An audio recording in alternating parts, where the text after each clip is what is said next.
Welcome to another edition of Ian Cameron's Football Frenzy. This is a special edition here of Ian Cameron's Football Frenzy. It is one of our NFL and college football season preview videos.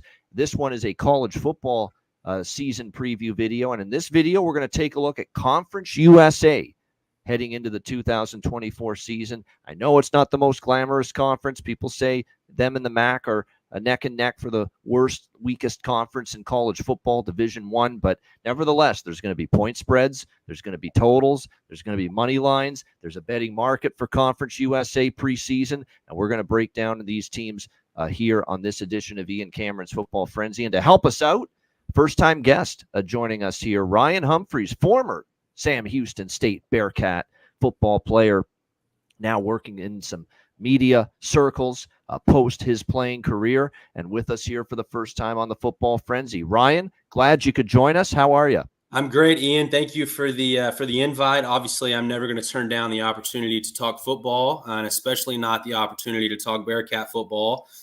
Very excited going forward. Obviously, a new era in the Bearcat football history books, and so I think a lot of good things coming. And I'm excited to talk a little Conference USA tonight. Absolutely. Before we do that, though, first time on the show, we got to do the little look back at football, your background career there with Sam Houston State a few years ago. You played until 2022. Just tell us how you got into football, got to Sam Houston State, and your time playing there. Yep, absolutely. Obviously, I miss those days. I'm sad it's over, but I'm happy it happened. I started my football career, I guess, high school, quarterback for Sulphur Springs, small town in East Texas. I know you're up in Canada, but I'm sure you're well aware that Texas high school football is a breed of its own, and so very, very fortunate. Kind of a big deal, yes. Yeah, I've been told. Yeah, very fortunate to have that experience. Great memories there. Did well. I got offered the opportunity to walk on at Sam Houston, preferred walk on. Busted my tail early in my career, earned a scholarship, went in as a quarterback, but after my redshirt season, kind of transitioned into a kind of a Swiss Army knife type deal, played pretty much every position there is, ended up getting some time at quarterback, receiver, return guy, special teams, holder, you name it. That was a definitely unique experience for me, but something that looking back on was really awesome. We had a very special group. I was super fortunate to have been a part in our national championship team at Sam Houston. That COVID season that got delayed till the spring of 21, we went undefeated, ended up beating South Dakota State in that national title game. Very, very blessed to have been a part of that. Obviously, great memories, great teammates. I love going back and never missing an opportunity to talk about that day because it truly was special. No doubt, and it's very interesting. I have a very interesting take on what's to come potentially for your alma mater this year, Sam Houston State, when it comes to this upcoming season, and certainly we will get into that in just a bit. Just your overall, because we're going to go team by team, but just your overall thoughts on this particular conference going into the season, Ryan. Yeah, obviously, I think top to bottom, it's probably one of the weaker in the country. But what I will say is, how excited are you as a conference when you've got a team like Liberty coming fresh off of a Fiesta Bowl appearance? You look at the new video game, which is obviously the talk of the college football world. You've got a top 5 rated quarterback in the video game in Caden Salters, and so if I'm Conference USA, that's a positive. Number 2, and we talked a little bit about this before the show got started. We're getting national games. They're midweek. It's kind of similar to how the MACtion had it, but that's brought some name recognition to the conference. And so for a betting guy like yourself, people love that. Degenerate gamblers. They love the midweek game, and so I think that those are good moves for the conference. And I think that competition-wise, when I look at obviously Liberty, Western Kentucky, Jacksonville State, and then kind of that middle group of Sam, Middle Tennessee, and New Mexico State, I see the potential for some good football and some teams that can, make a run at possibly making a bowl game. Absolutely. And it'll be interesting to see how this season unfolds for each of these Conference USA teams. And again, when you look at this conference and just the overall view of it, if you're looking at the futures market right now to win Conference USA, it's basically Liberty and everyone else. Right. I mean, that's the way it's being priced right now. Liberty is currently a minus 210 favorite to win Conference USA. Means you got to risk 210 to win 100. And then after that, you're talking about a distant second. Western Kentucky plus 450, Jacksonville State plus 550, Middle Tennessee State and your Sam Houston State squad both at around 22 to 1 to win Conference USA, Louisiana Tech 50 to 1, UTEP 50 to 1, New Mexico State, who were in the Conference USA championship game last year, all the way down to 100 to 1 to win Conference USA this year, and there's a good reason for that. We'll get to it. And Florida International bringing up the rear at 125 to 1. We will begin, as we are going in alphabetical order with these teams, we will begin with the Florida International Golden Panthers, year number 3 as head coach for Mike McIntyre. And you look at this football team coming into this season. Obviously, last year, it was a grind, only 4 wins for this, 4 wins the last 2 seasons for this team.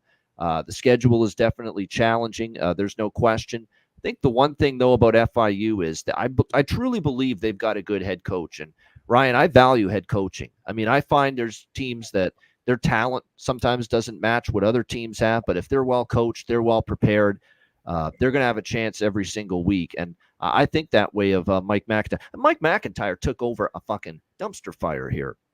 When he took over at Florida International, they were a disaster. They couldn't even get a proper football apparel and football uniforms for these players. That's how bad the program was. It was in complete shambles. They couldn't afford it. That's what it was for Florida International football just a couple of years ago. So to inherit that mess, it's not easy. And I think McIntyre's trying to do the best job he can. I thought they were a competitive football team too the last couple of years. And I know last year catching points with them in the underdog role, is something where you were able to at times make some money with catching them and big underdog prices. And I think when you look at this year, there's a potential that they're going to be dogs in the majority of their games, once again this year. To me, there's going to be some point spread value. Now, as far as straight up wins are concerned, that's another story when it comes to this team. You look at the situation overall for them. They're middle of the pack as far as returning production is concerned. They do bring back Kewan Jenkins at the quarterback spot coming into this season. He's a guy that flashed a little bit last year. He's got some ability, got some athleticism, move around in the pocket. It's one of those typical dual threat quarterbacks, though, where he runs like the wind, but his accuracy, throwing the football, has to get better. His pocket presence has to get better. He's just got to work on his accuracy and his precision and his efficiency in the passing game. Can he do that is going to be the question here for Florida International. But you look, they do have some decent talent in the skill position. Shamari Lawrence at running back, expected to be the starter. They've got Dean Patterson, Eric Rivers to lead them at the wide receiver spot. I think offensively they could be in some decent shape, but with Florida International, defense has not exactly been their strength. Getting stops. And there's a lot of teams with just horrendous defense in this conference. This is not a good conference for defense. There's been obviously a lot of high-scoring games, and there's been a lot of teams that have been subpar, on that side of the football. And there's definitely potential for that to be the case here for Florida International. So there could be a little, a semblance here of them having to outscore teams, this season in order to win games. But like I said, I like the fact that Mike McIntyre now is in year 3, and I find that with a lot of these programs, you will see a significant jump from them in the 3rd season of the program. The question is going to be, will that happen here for Florida International? But usually you do see a jump. Now, if you look at their schedule coming into this season for Florida International, and schedule analysis is a big part of the preseason preparation for me, especially when it comes to win totals and futures. They open the season at Indiana, a Big Ten team on the road. Probably not going to win that, especially because I'm high on Indiana, and we'll get to them with the Big Ten preview. But Central Michigan, probably a game they can win at home. And then they have at Florida Atlantic, Tom Herman's Florida Atlantic Owls, who I actually think, roster-wise, maybe not as good as last year, but they have a manageable schedule, and I'd still have to think Florida Atlantic's got a good chance to beat FIU, although rivalry, you never know. Monmouth should be a win for them. I think they could actually beat Louisiana Tech. I think there's still some questions there with that group. Liberty, no. At UTEP, UTEP going under a coaching change as well this season. I wouldn't count that out. Obviously, it's on the road, and the Sun Bowl in El Paso is not an easy place to play, but I wouldn't count FIU out in that game. They get Sam Houston, who I think is going to be good this year at home. New Mexico State, totally rebuilding at home. Can't count them out completely. At Jacksonville State will be difficult. I think Rich Rod is a pretty good team this year, like he did last year. Expected to be, an upper half of the conference squad. At Kennesaw State, the newbie. I think they've still got a pretty solid chance there. And Middle Tennessee, I've got questions about them. That's a program that's been going downward consistently the last few years under Rick Stockstill, who of course was fired. Shocked that they did it, because I thought, there's been opportunities, with Rick Stockstill to move on. They didn't fire him, but they finally did this year. So when I look at Florida International's schedule and the fact that I think, when you look at this squad on paper, a lot of their position groups, it's going to be interesting to see the defense improving is going to be imperative, I think, for them going into this season, that they can shore that up on that side of the football. But if they can, there's going to be an opportunity, I think, for them to be a little bit improved. Their win total is only 4.5, but I actually have a small piece of the over 4.5 wins with Florida International. I think they can be 5 wins. Don't know about bowling, because you got to win 6 for that. And I don't know if there's 6 wins on that schedule of theirs, but 5, I think they can get there. And look, it's plus money with the over 4.5 with FIU as well. And I think FIU is going to be a bet on squad. I do. I think FIU coming into this season, I think they're going to be, catching points in the majority of their games. I think they're going to be cashing some tickets in that role. Hell, they were cashing some tickets in that role last year.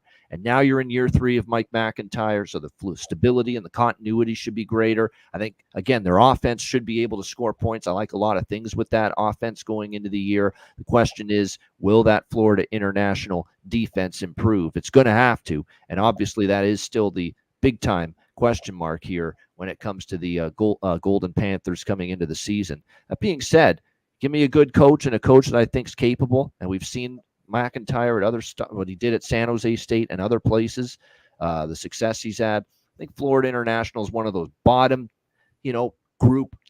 teams in the conference that could actually make a little bit of a jump this year. What do you think here, Ryan? Florida International. Yeah, I look at their schedule in 2023, 4-8, but that comes with 4 consecutive losses to end the season. And so if I'm FIU and I'm sitting at 4-4, I'm feeling pretty good. But then, we look back at it, we're 1-7 in conference, and I'd say that's overall a pretty disappointing season. You talk about McIntyre being, a guy that can kind of be a difference maker. I think in these lower conferences where there's a lot where the middle is very close, I think that, late game management, how are we handling timeouts? How are we handling the 4-minute drill? How are we handling overtime games? I think that can kind of make or break some of these closer games. And so I went in and predicted all the games of the teams in this conference. I have FIU finishing at 4-8 again.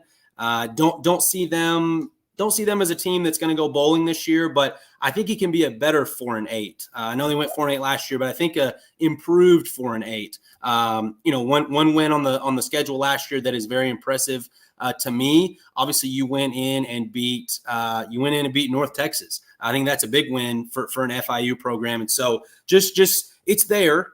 And if McIntyre can get it, if he can get it from his guys a little sooner in the season, maybe on the back half of the season, they can feel a little bit better. But yeah, 4-8 is where I have them, kind of that, not necessarily the very bottom of the conference, but lower mid tier. All right. We got the Jacksonville State Gamecocks next up.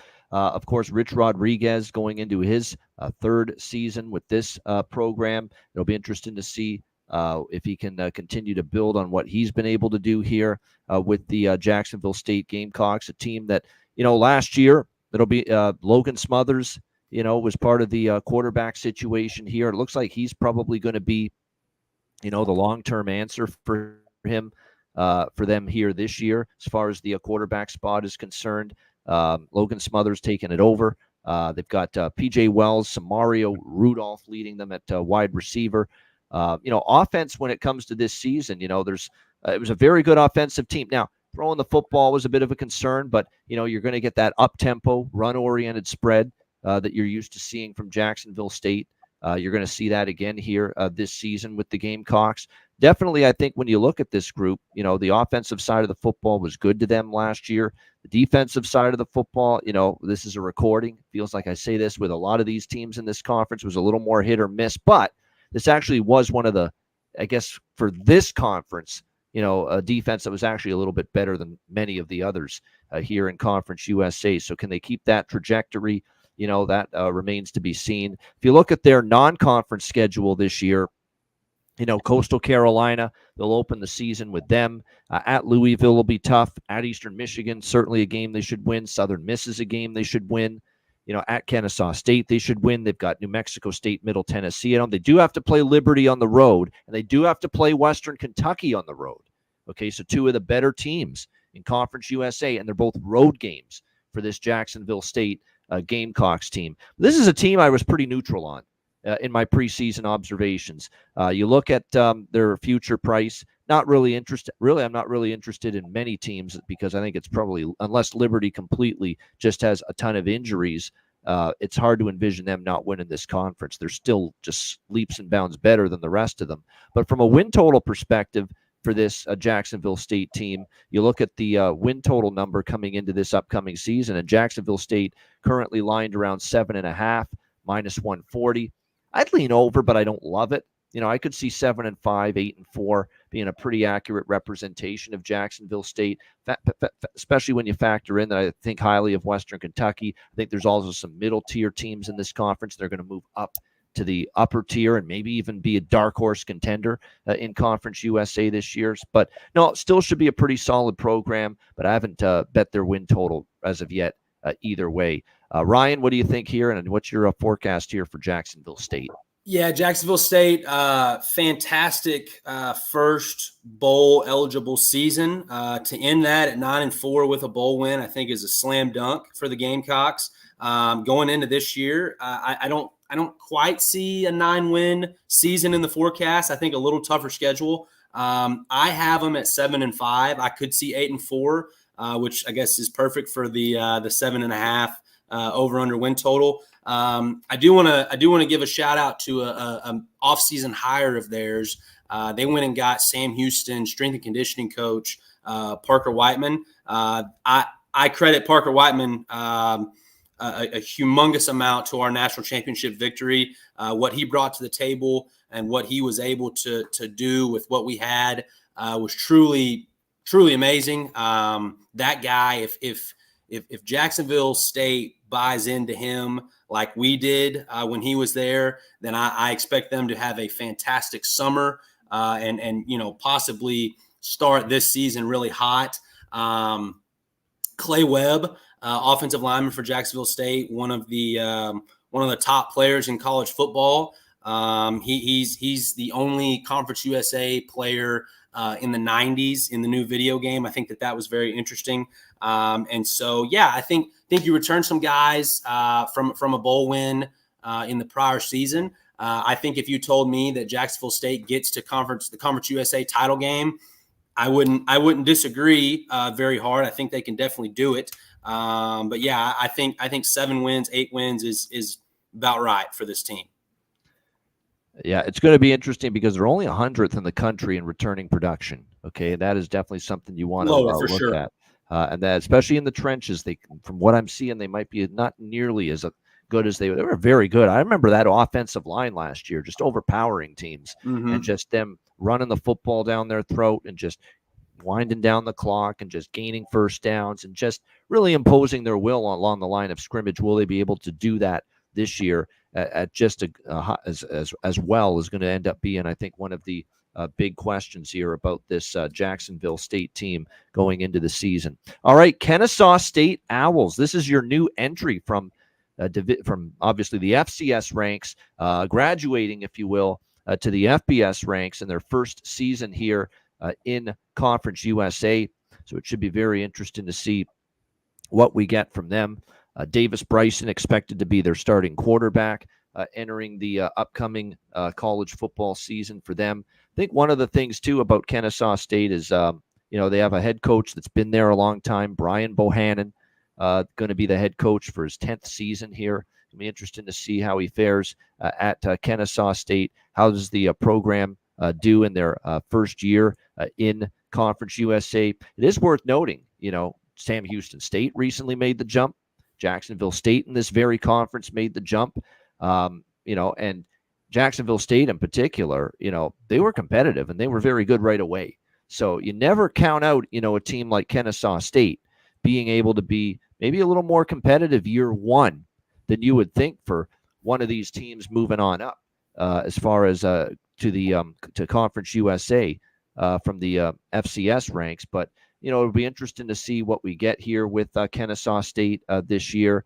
Like I said, offensively, I think could be probably the strength of the team moving into the season. But again, when you look at their schedule, it's not going to be easy. They did take a step back the last few years. And when you look at their non-conference schedule, they start with UTSA, who's a very good team out of the AAC. Louisiana Lafayette at San Jose State. Pretty tough road trip when you look at it, considering the travel they'll have to make there. They're going to be an underdog from the looks of things, just looking at this schedule. I think every team on their schedule, they'll probably be the underdog too. I don't think they'll be favored, quite honestly, in a single game for them this year. So I do have my question marks. I'm never, ever going to take a team under 2.5 wins. You basically need a clean ride. Everything's got to go right. But I'm not really running at the chance to bet this team over 2.5 wins either, considering the schedule and the hand that they've been dealt. So interesting to see what Kennesaw State does. But for me, this is definitely going to be a sit back and watch type of situation for me. I'm certainly not leaping off the couch to bet Kennesaw State hand over fist the first few weeks. Let's see what they look like. Let's see if they can, first of all, too, can they hang in the trenches? There's a different level of recruit. It's a different level of athlete when you're coming from FCS, all of a sudden FBS. Now, I know this is lower level FBS. This is Conference USA. I get it. But still, there's sometimes an adjustment period. Let's see how Kennesaw State deals with it. But, Ryan, what is your assessment here? Kennesaw State, year one as an FBS member in Conference USA.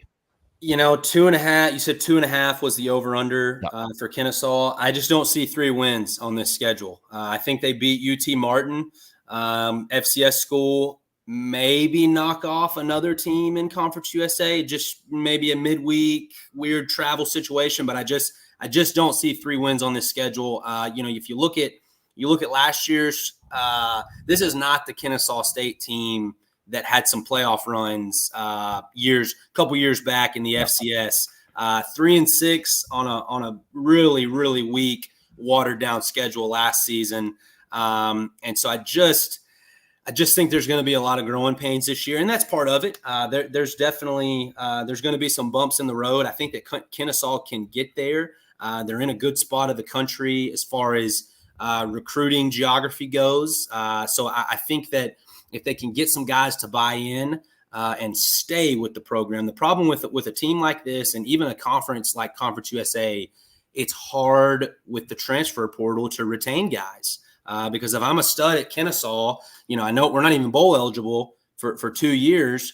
Why stay? It's hard to convince a good player to stay with the current forecast of college football right now. But yeah, Kennesaw going to be a tough year. I have them at last in the conference. I'll give them 2 wins, so 2-10 finish from me.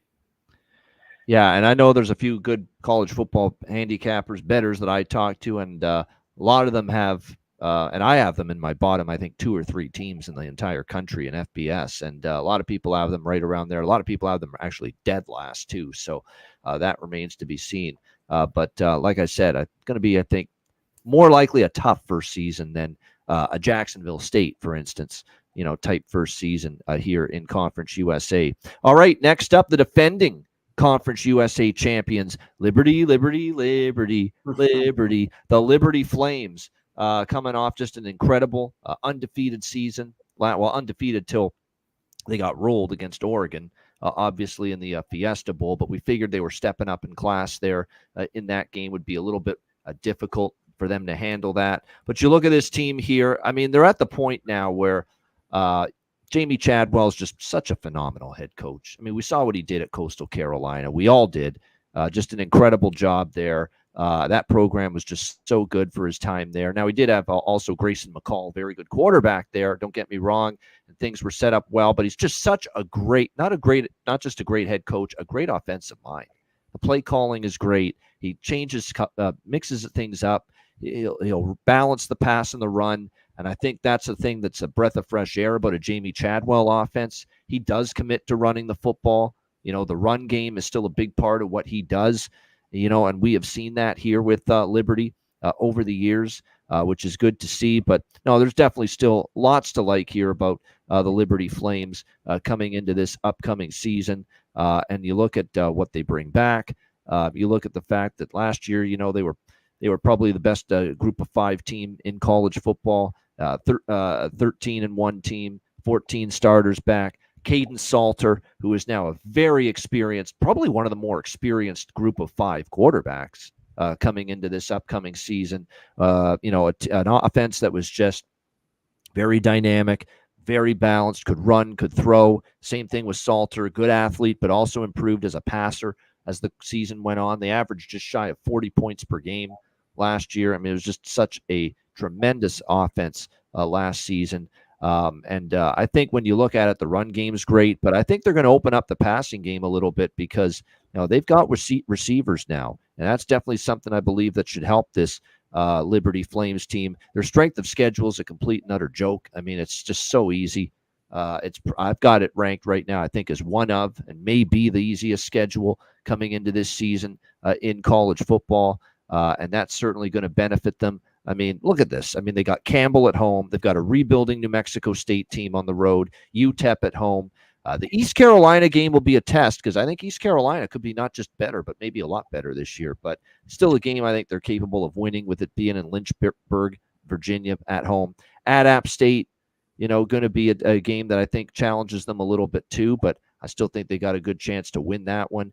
FIU at Kennesaw State, Jacksonville State at home, at Middle Tennessee, at UMass. Again, Western Kentucky, who could be a threat, but at home. And then at Sam Houston State to wrap up their regular season schedule. But, I look at this Liberty team. The win total's 10.5.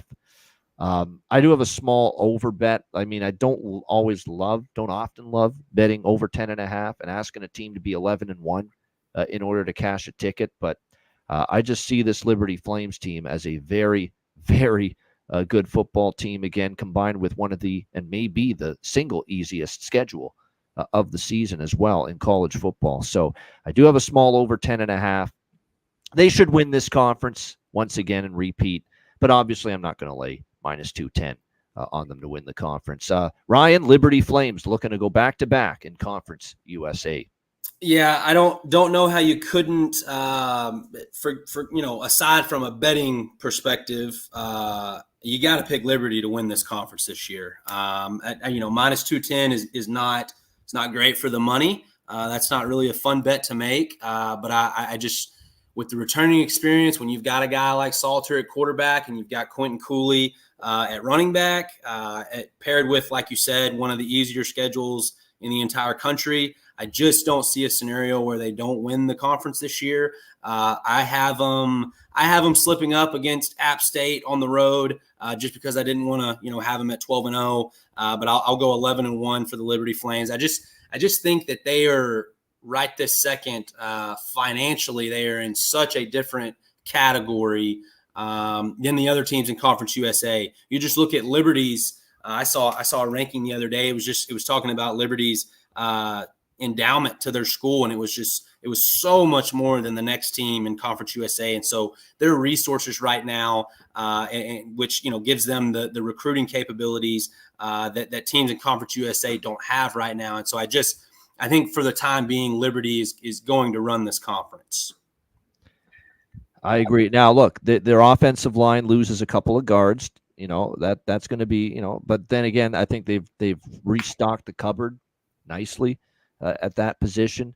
They've got Quentin Cooley, Billy Lucas. They're fine at running back, no doubt. Trayon Sibley, Julian Gray. They went to the transfer portal. Jamie Chadwell's another one of many coaches these days using the transfer portal to good effect.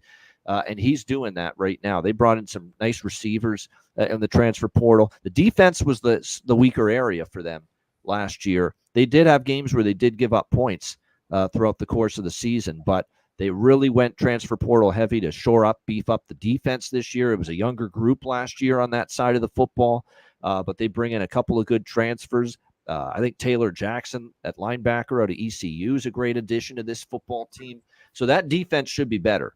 And it probably will be, probably has to be better. And I think the fact that they've added some really good talent from other schools in the transfer portal to shore up that defense will help this Liberty team. And they're still, even with last year, the defensive issues, their defense was still better than most of the other teams in the conference. And now you're actually going to make it a better defense personnel-wise. So that defense in particular could make a big jump forward. What do you have Liberty's chances of college football playoffs at being a group of 5 automatic qualifier? Is that in the cards? It's in the cards only if they go undefeated and win their conference. It's because of the strength of schedule. Yeah. And there's probably only going to be one group of 5 team that's going to be a playoff team. I'd be shocked if the college football playoff committee puts 2 group of 5 teams in. I think they're only putting 1 in. And the problem Liberty has, even if they go undefeated, is there's some other good teams, and especially in the Mountain West and the AAC, that are going to warrant consideration, I think, for being one of those group of 5 teams to get in. And, AAC is a stronger conference. The Mountain West, Boise State, there's a lot of people saying Boise State could be that group of 5 team that's in the college football playoff. So that's going to be the issue for Liberty. Let's say they go undefeated, but so does Boise, or even an 11-1 Boise team, but they win the Mountain West, or an 11-1 team in the AAC that wins their conference. Even though those teams have 1 loss, they're in much better conferences. And the committee still might defer to those teams as the group of 5 entrant into the playoffs over a team like Liberty. Just because, look, it's just such a soft conference and a weak schedule. And that might eventually add up against Liberty. Well, I think this first time around with the new format, I don't see 2 group of 5 teams getting in. I think that the people want 3 or 4 SEC teams or Big Ten teams. And so for that to be possible, you can't, an American team, Conference USA, Mountain West, 2 of those are not getting in because people want to see the 3rd place team in the Big Ten get in the playoffs. And I think that you're right. They're going to have to go 12-0, and Boise and whichever team wins the American is going to have to lose twice. I think that it boils down to that. Yeah, I think that's definitely fair. Definitely a fair assessment because of just where Liberty resides and the weaker schedule they have to deal with. And just because in this first season, after what happened, especially to Florida State, they will make a point of it. Multiple SEC teams. There's going to be a few Big Ten teams. Might even still be a couple ACC teams. The Big 12 conference champion is going to get in. Although Big 12, I'm hearing, might still just have the 1 team. It might be a year where you got to win the Big 12 to get in. It's not even a given. There's 2 Big 12 teams in that playoff. There's going to be a lot of beating each other in the Big 12. And I think people's records will suffer. You're going to have, I could see the champion of the Big 12 being a 3-loss team. I don't believe there's more than double-digit number of points, power rating points separation this year in any of the Big 12 teams, top to bottom. Mm-hmm. It's a wide-open conference this year, and there's not much separation between many of them. And you're right, beating up on each other, it does feel Big 12 is going to be that kind of conference this season. All right, Louisiana Tech Bulldogs next up here as our Conference USA preview rolls along. Here's the thing about Louisiana Tech, okay? And it's something where I was mentioning earlier about FIU, where it's Mike McIntyre entering year 3. It's also Sonny Cumbie for FIU. It's Sonny Cumbie entering year 3 now for head coach Louisiana Tech. You know how Mike McIntyre's actually got a better win-loss record than Sonny Cumbie in the first couple of years? That's unbelievable. And Louisiana Tech's for long term been a pretty solid program in Conference USA. But to me, this has been a program going down a little bit. I haven't loved what I've seen from Louisiana Tech. Can they regroup this year and be better? That remains to be seen. Looks like Jack Turner is a guy that got playing time last year. Is going to be the number one quarterback for them coming into this season. They do lose some skill position talent. Will they be able to replenish it? That's going to be the interesting question mark coming into this season, knowing that, Sonny Cumbie, more of an offensive-minded coach based on his background. But when you look at Louisiana Tech here entering this season, like I said, still a decent amount of question marks entering this season. Only 7 returning starters, 3 straight seasons of just 3 victories. 3 victories each of the last 3 seasons for Louisiana Tech. So big time question marks here as far as I'm concerned. You look at the fact that their schedule coming into this season. Now, there is some good news if you look at Louisiana Tech's schedule, and I think it speaks to why their win total is a 5.5. They do avoid. Actually, it's down to 4.5, but they do, and I agree with that. I thought 5.5 was a little too high. 4.5 is more in line. I'd still lean under, but they don't have Liberty on their schedule. Okay, so that is definitely going to help this Louisiana Tech team going into the season. They do play at Western Kentucky. They do play Jacksonville State at Sam Houston State, but there is some good news there that they avoid at least Liberty, the obvious heavy favored team to win the conference. Their non-conference schedule is actually not that bad. They got Nichols, Tulsa, at NC State will be difficult. They won't win that game. But definitely it's a schedule for them that's not as bad as far as the non-conference. So that's my concern here with the win total. Now, especially at 4.5.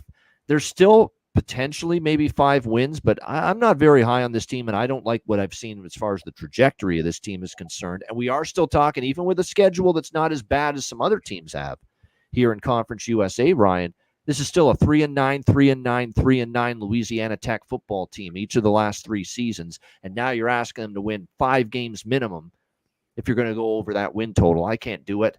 I don't like the way it's going. I could only lean under with Louisiana Tech here as far as their win total coming into this season. And to me, I've got them circled as a bet against team, and I stand by what I said. I think FIU's got a better chance of finishing the season ahead of Louisiana Tech here in Conference USA this season. Ryan, what do you think here, Louisiana Tech? Yeah, I don't disagree with any of that. 3-9, 3-9, 3-9. That is hard to ask. It's hard to ask for 5 wins, especially when you've already got NC State and you've even got Arkansas on the schedule. So that's 2 losses right off the bat. And so I don't like that. I could see 5 wins. It's possible, but nothing more than that. No shot in this team being a bowl team. But I see 3 wins or 4 wins being more realistic. I know Sonny Cumbie. I got the opportunity to work with him a little bit during my days of getting recruited. My sister, she worked for the TCU football program during his time at TCU, and I'm a big fan of Sonny Cumbie. I hope that LA La Tech gets it going this year because I worry how long they'll keep him around. At some point, you got to go a different direction. So hopefully we can improve on 3-9 in the past 3 seasons. But I don't know. I'm kind of with you. I'm not very high on the Bulldogs this year. No, I think it's just a defense that was just, again, another defense that was just horrendous last year. Really, really bad, on that side of the ball. It'll be interesting to see. Like I said, there's got to be some improvement there. I've got question marks about how proficient this offense will be. They lose some skill position talent, questions on the O-line. And you look at the quarterback, we really haven't seen a long-term sample size of Jack Turner at the quarterback spot. So you put that all together, and like I said, I think it's going to be a little bit difficult here to trust a huge jump, if any jump, this year for the Louisiana Tech Bulldogs. All right, Middle Tennessee State Blue Raiders. Derek Mason, how about this for a head coaching hire? Obviously, formerly with Vanderbilt, didn't go well for him there, but hey, you're talking about Vanderbilt. Perennially, the struggles have been there. You're in the SEC. It's tough to move up the pecking order in such a strong conference. Now you get to try to rebuild a program that's kind of, fallen on some hard times here, Middle Tennessee here in recent years. They've had, some pretty consistent teams in the Rick Stockstill era, but there is definitely signs of this program kind of going the other direction, the last few years. So it's going to be interesting to see if the turnaround can happen here for Middle Tennessee now under new leadership here and Derek Mason. You look at their quarterback scenario coming into the 2024 season, and I'll tell you right now, this guy, I don't trust him. Maybe Luther Richardson and Xavier Wood, someone's going to challenge him in fall camp. And remember, fall camps are just getting underway right now, and there are still plenty of quarterback battles going on across the country. But you're going to tell me right now that Nick Vattiato might be back at the quarterback spot? This guy was a very frustrating person to watch last year. Let me put it that way. Missail the ball 10 yards over a wide open receiver, underthrow the ball, happy feet in the pocket, accuracy issues at times, hanging on to the football and taking an unnecessary sack. It was everything for Nick Vattiato. So he's got to show me a hell of a lot more fucking consistency this season, before I'm ready to really trust this offense to be at their absolute best. The defense, too, took a step backward last year. Going to need some improvements there from the Middle Tennessee State defense to make inroads this year. You look at their win total, it's 4.5. Like I said, that's why I think when I look at it, you say someone's got, of these teams that are lined around 4.5, 5.5, as far as their win total, someone's got to improve. Well, I already mentioned FIU. I think FIU could be better than this team as well. I mean, you got a first-year head coach, could take some time, a quarterback that I have zero confidence in at the moment until I'm proven otherwise. I have a hard time believing in Vattiato right now. I'll just say that. And then, of course, this is another team that took a huge step back on the defensive side of the football. Anybody with a good offensive line and a good run game and receivers with speed and on the outside could really, really hurt this Blue Raiders team last year and their defense. So that's going to be the concern I have with Middle Tennessee State this year. You look at their schedule for the upcoming season. Another thing, too, Duke. I know Duke's going to be rebuilding. Manny Diaz, new head coach, and a big-time rebuild job for Duke. But that's still not a lock. And Middle Tennessee is going to win that game. They're not winning at Ole Miss. Western Kentucky, they won't win that game, in my opinion. At Memphis is a chance to win the AAC this year.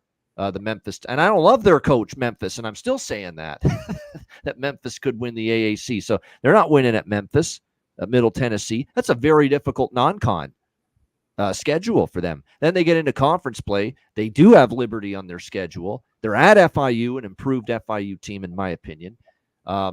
They have at Jacksonville State. That's not good for them. So they play Jacksonville State. They played basically three of the top teams in the conference on paper coming into the year. Jacksonville State on the road.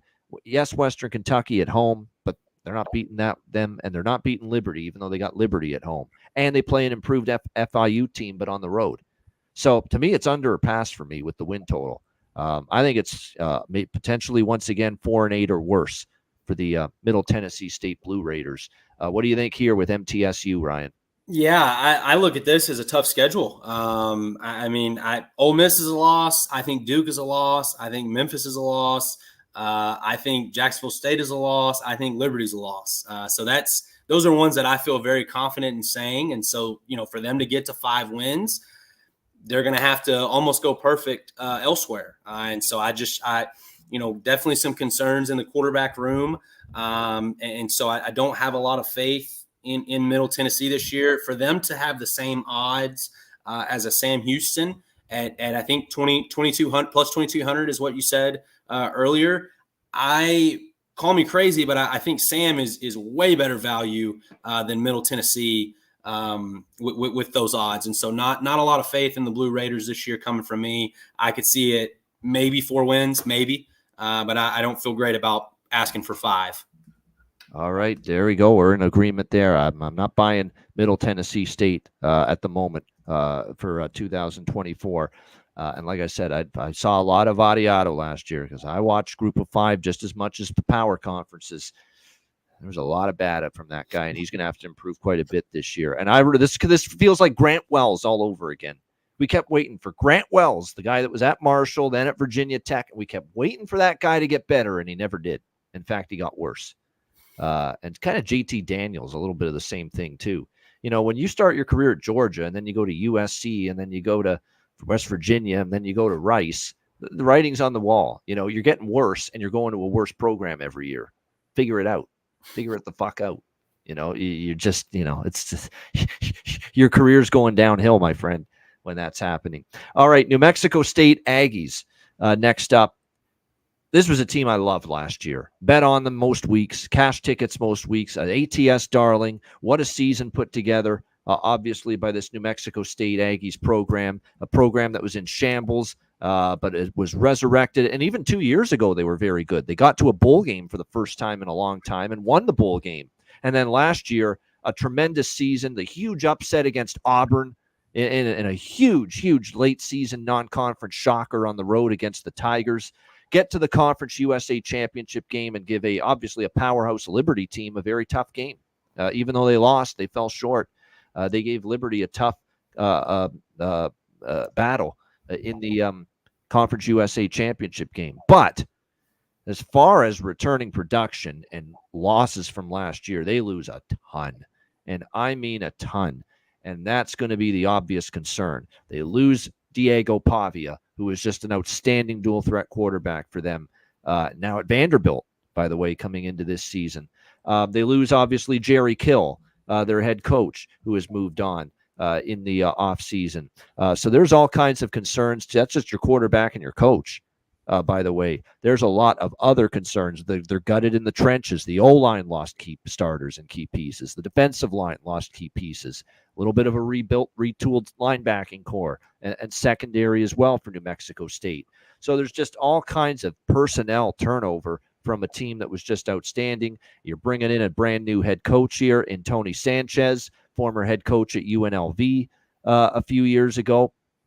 It's funny, his record at UNLV, quite honestly, it wasn't. He definitely did not perform as well as we thought. It took until Barry Odom getting there for UNLV to really start turning it around. But he's been around the block. This will be his first head coaching opportunity since then. I know 5-7, was the high watermark for him at UNLV. But I'll tell you what, it's just now you got to usher in, you got to inherit whatever recruits that are still here left over. They're holdovers from the Kill era. You've just lost so much really on both sides of the football. It's just very, very difficult, for me to envision anything but a massive downward season here for New Mexico State. And it's a shame because, look, this was a team that last year, you think maybe they're going to be a perennial contender again in Conference USA, but, they lost most of their team. There's been a huge downgrade in the power ratings everywhere for New Mexico State. But the problem is, we're talking about, a team that had, double-digit wins last year, and now their win total is 4.5. Okay, that's the issue. Everyone's on top of this. The odds makers aren't stupid. They know New Mexico State's rebuilding. They know they're almost starting over. New coach, new quarterback. So much of the returning production gone from last year. So much of the production, I should say, it's not returning. It's gone. So much of the production from last year gone. They've adjusted it accordingly. I think it's very difficult now at 4.5 to bet over or under. I still don't know if I love the over, but I'm telling you what, they have massively corrected New Mexico State's win total, and 4.5 is probably a fair number. It's probably right around where it should be. But obviously, this ain't going to be close to the team they were last year. Ryan, New Mexico State. 10 wins. Like you said, you beat Auburn. You beat Jacksonville State at the end of the year. You gave Liberty a run for their money. And so you're probably thinking, wow, 4.5, I can bet on a team to win 5 games that won 10 last year. But like you said, if you just look at it, it's pretty apparent that they are going to be not just kind of a different team, a much different team. And that's from production. That's from the coaching staff. That's everything. And so, 4.5, I probably am staying away from that, under, over, whatever, and probably just leaving that one alone. But I don't think this is going to be a good team this year. I don't think this is going to be a team that we're talking about at the end of the season potentially sneaking into the conference championship. Two hires from Sam Houston, Coach Morris, Coach Hensley. They are on the staff. for the Aggies now. And so best of luck to those guys. But I don't know that this is going to be a great year for New Mexico State.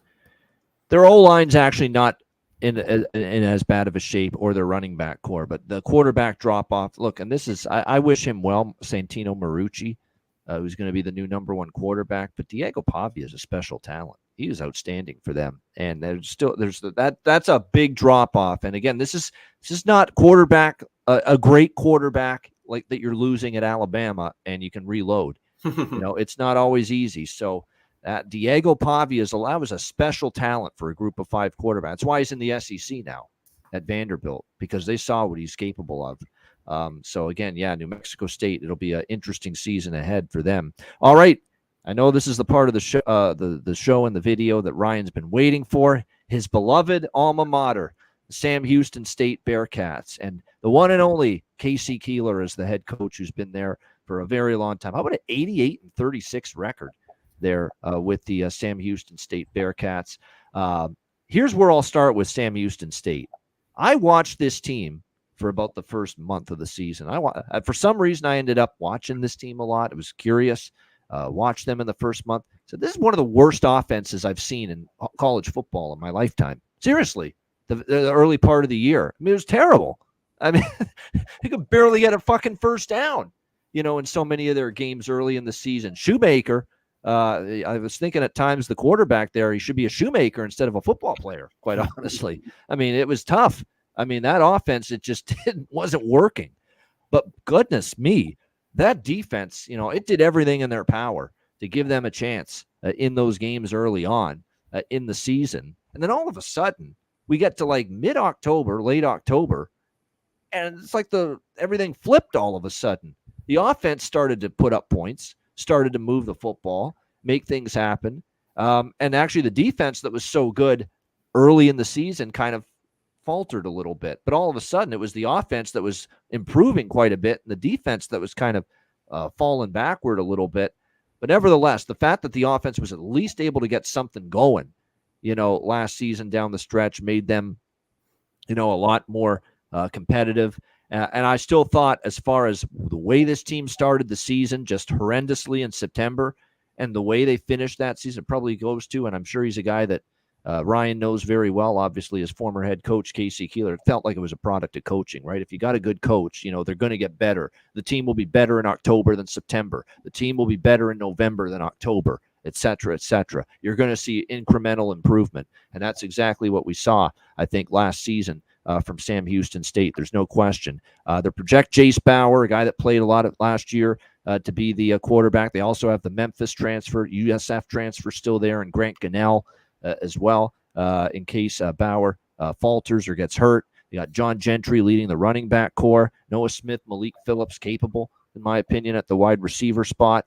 And look, the offense did look different, and better in the second half of the season. So you got to think, potential that they can carry that forward here into this season for this Sam Houston State team. The defensive side of the football, like I said, they didn't play nearly as well second half of the season. But I'll tell you what, until that offense finally started to get things going, they actually did everything they could to keep them in a lot of those football games last year. I think they'll be probably improved in that side of the football as well coming into this season. And you look at the fact that they're priced alongside Middle Tennessee in this conference as far as Sam Houston State is concerned. But after that brutal start last year, 0-8, and the way they finished that season, winning 3 of their last 4 games, and I started to catch on to how much more competitive they were.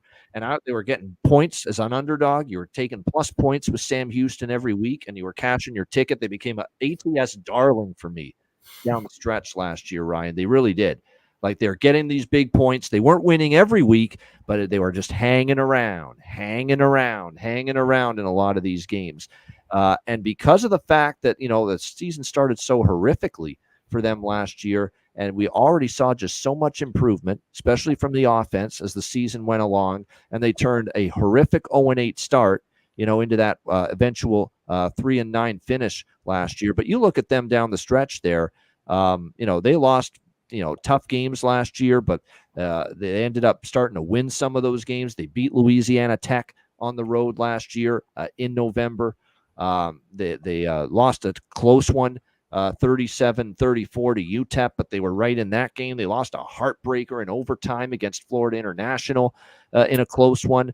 And then, of course, down the stretch, they played at Western Kentucky. They lost by 5. And let's also not forget, too, October 5th. This is really when the season started to turn. Actually, you could say Jacksonville State it did, too, because they were in that game. They lost in overtime. It was a crazy game. But the season started to turn for the better, I think, for Sam Houston State when they went to Liberty. Obviously, best team in the conference, had an undefeated regular season. And they had Liberty biting their fingernails at the end of that game. It was 21-16 final score. They were 21.5-point underdogs. And Sam Houston had the ball like at the 10-yard line in the final drive of the game with under a minute left. And if they score there, they might pull one of the shockers of the season, beating Liberty in Lynchburg in that game. But they didn't convert on that final drive. Liberty got the 4th down stop. And then they were able to run out the clock and hang on for a 21-16 victory. And then from that point on, Sam Houston State used that as confidence. They were starting to cover point spreads, play better, more competitive football. You like the fact that they've got a good experience coming back this year. There's a lot of people that have them top 25, top 40 as far as production, returning production, returning experience. That's good. And there's a lot of teams that don't have that this year. Sam Houston State does. I like this team over their win total this year. And I'm not saying that to placate my guest, Ryan Humphreys. That's a real honest opinion for me. I really think this team is better than 4.5 wins, which is their current win total. It's 4.5 minus 140. I think they're at the very least 5-7. I think they probably go bowling at the very least. 6 wins is a potential. I think Bauer will be better at the quarterback spot. I think the offense now has weapons. The O-line got better as the season went on. I think that defense, too, a lot back from last year, a good coach that knows what he's doing. So I think over 4.5 wins here for Sam Houston State. I think they go bowling. They're not going to win the conference, but the but here is there's 2 teams that I would say if you want to, you might be putting your money on fire doing it, but if there's 2 teams that you want to take just a crazy dark horse shot to win Conference USA, to stun Liberty and win this conference, FIU would be one, and this Sam Houston State Bearcats team would be the other. And because, look, they played Liberty last year and they lost by 5 in Liberty. So, like I said, I think the arrow's pointing up on them. I can't say enough how much they improved from that dreadful start to their season, especially on offense, and how much it came along and got better as the season went along. And keep in mind that, yes, they have to play Liberty again this year, but this time they'll play them at home. And maybe that could be give them at least another chance to do what they almost did to Liberty last year, and that's beat them and pull off a big upset. But I like Sam Houston State over 4.5 wins. In fact, it's a win total I like quite a bit. Ryan, what do you think here? Sam Houston State, your alma mater. Yeah, obviously very excited for the Bearcats this year. I think that there was, if you look at their record last year and their record alone, obviously I'm disappointed, and a lot of people would be disappointed. But if you watch the games, you would quickly realize that they played a lot of competitive football, and kind of in that mid-year time frame that you talked about. For whatever reason, the light kind of flipped on. They lost 6 one-score ball games. The ball did not bounce in our direction at all last year, and I told people that it was probably time for that to happen from the football gods, because the ball bounced in my Sam Houston Bearcats direction a lot, and so it was probably time to lose some of those close ones. But I think that. I think that going bowling is very realistic. Keegan Shoemaker, great teammate, great locker room guy. He didn't have a great year last year, and I think that hindered the Bearcat offense tremendously. When I look at Noah Smith, I think you can make a case that he's one of the 2 or 3 best skill position players in the entire conference.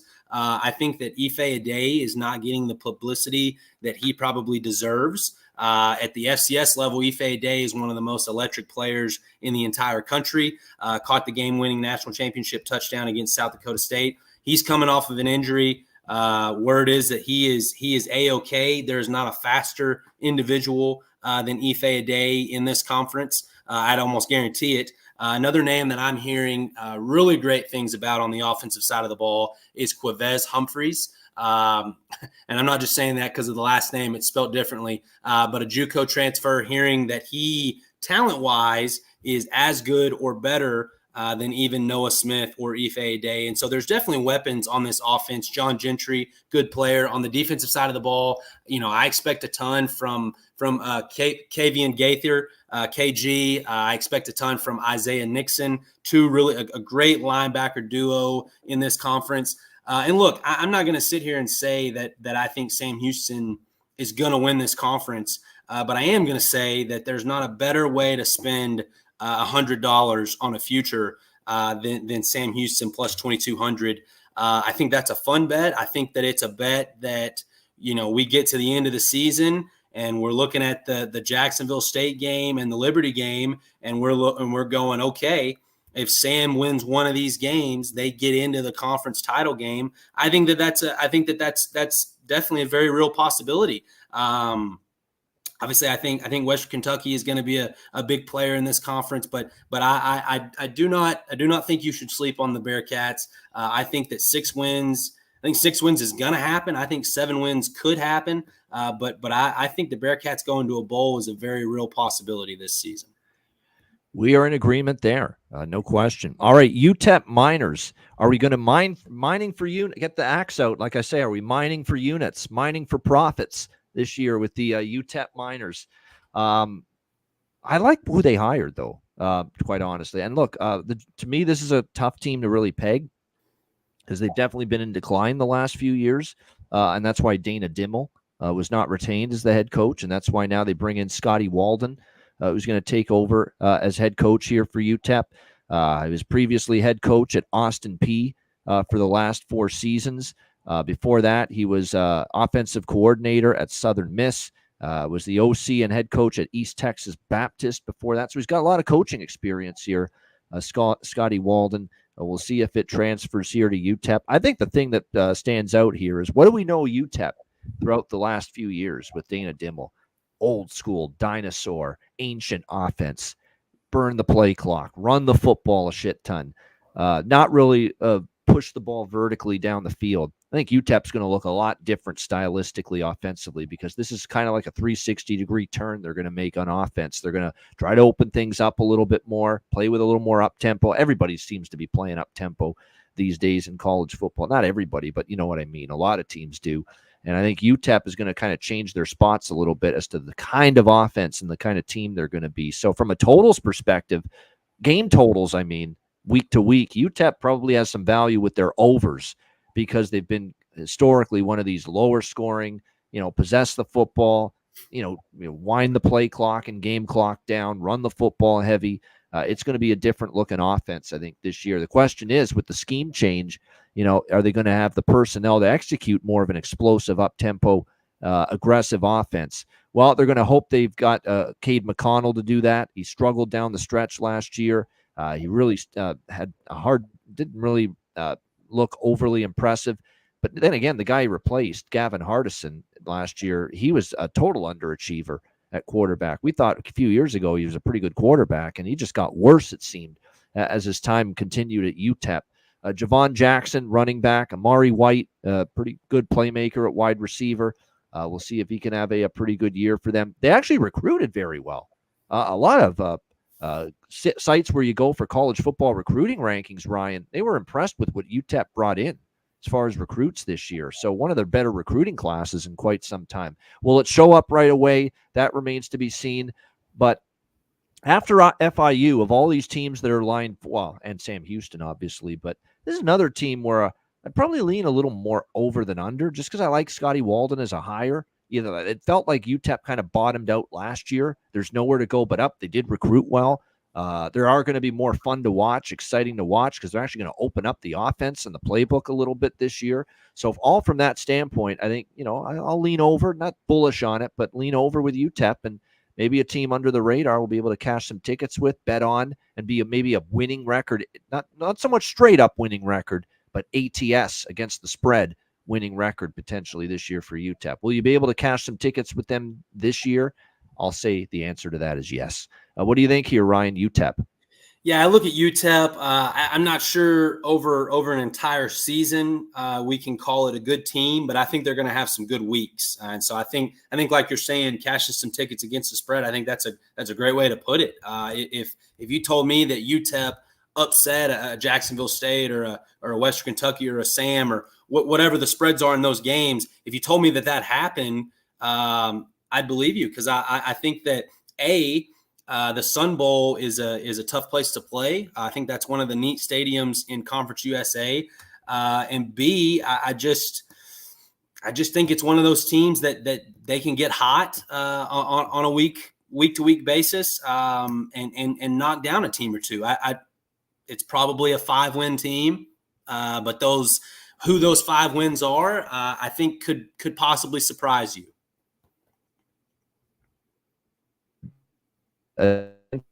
I just like that they're going to be more exciting to watch, Ryan. I mean, this is a team that's just, it seemed like first down, run the football, second down, run the football. And then, there'd be times the run game wouldn't work, third down, an obvious passing situation, and the quarterback play wasn't good enough, and they'd be punting. I mean, it's just too predictable on offense. And I think that's going to be the refreshing change that we're going to see from UTEP, a little more aggressiveness and a more exciting offense to watch this year. Just a question of whether they can execute and grasp the system change, because it's a big system change going from what they've been the last few years on offense to what they're going to be this year. All right, Western Kentucky Hilltoppers, the final team here of this Conference USA season preview. Western Kentucky been remarkably consistent here, always been one of the better teams in this conference. Tyson Helton's been here now a very long time, 6th season now here as head coach of this Western Kentucky team. I've got them, at least before the season, second best team on paper in the conference, right behind Liberty.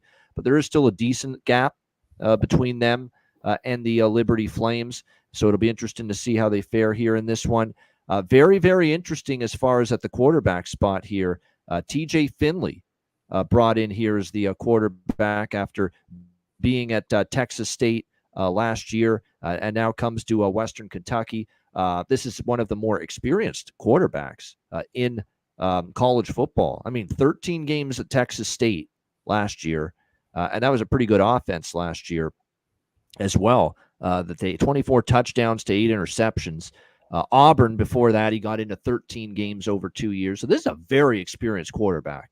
He's been in college now for a long time, so that's probably a good thing here for Western Kentucky's offense. Elijah Young leading them at running back. Dalvin Smith, outstanding number 1 receiver for the Hilltoppers. I have no reason to not like their offense. I think they're going to be very good. Tyson Helton's always had a good offense year in and year out, and I believe it should be more of the same this year for the Hilltoppers. And when you look at their position groups, again, you bring in such an experienced, quarterback that once he dropped down from the SEC, Ryan, to the group of 5 with Texas State, and all of a sudden he's able to play at a pretty high level. So you'd expect that, especially against Conference USA defenses, when you get into conference play, that you'd expect, TJ Finley to have a pretty good season here for this Western Kentucky offense coming up. You look at the rest of the position groups here going into this season. Their O-line should be solid when you look at it for Western Kentucky. That's going to be good news for them coming into the upcoming campaign. Pretty solid along that unit. The defensive line, actually, it looks like takes a step forward. Do have some question marks at linebacker, and in the secondary, they do lose a little experience there coming into the season. So I do have their offense greater than their defense. Good over team as far as totals. We talked about how UTEP might play a few more overs this year as far as individual game totals. I think Western Kentucky will as well. But they're going to be so good on offense that they're going to be capable of winning games, 38-35, 38-31 this year. That wouldn't really shock me. You look at their schedule as well. They do play Liberty, Jacksonville State at the end of the season. Those will be pretty tough. And if you actually look at the non-conference schedule, Toledo won't be a pushover. They're always one of the better teams in the MAC. They do play at Boston College, and they play at Alabama to open the season, Western Kentucky. So none of those games are going to be easy. So even though I like the offense, I like Tyson Helton, 7.5 is the win total for Western Kentucky coming into this upcoming season. And when I look at it, I think they have a chance to be an 8-win team, but considering the strength that they've got in the non-conference, or strength as far as difficulty, I mean, may not be the easiest pathway for them to get to the 8 wins necessary this season to go over that 7.5 win number. So it's going to be interesting. I've got them basically, they could be 7-5, could be 8-4. I feel they're right around that because of the strength of the non-conference. You do still have to play Liberty on the road. You still have to play Jacksonville State, one of the better teams in the conference. You play an improved Sam Houston State that we talked about on the road on October 16th. So, it's not, there's potential losses on this schedule here for Western Kentucky. So that's why 7.5 to me is a good number. I don't think they're worse than 7-5. But the problem with betting over 7.5 is that I'm not convinced they're 8-4 either. So that's why 7.5 is a pretty good number. I don't have a strong opinion on the Western Kentucky win total. Being said, look, it's difficult to peg Liberty as vulnerable to win this conference. They still should. But if you're looking at someone from the top group of teams to maybe challenge them, it could be Western Kentucky. But like I said, I don't love the price. I'd rather take a shot with like an FIU or Sam Houston, which we talked about earlier, at a bigger and better price than that. Ryan, final team, Conference USA, Western Kentucky. Yep, 7.5. I think that's a perfect line. I think they're for sure going to win 7.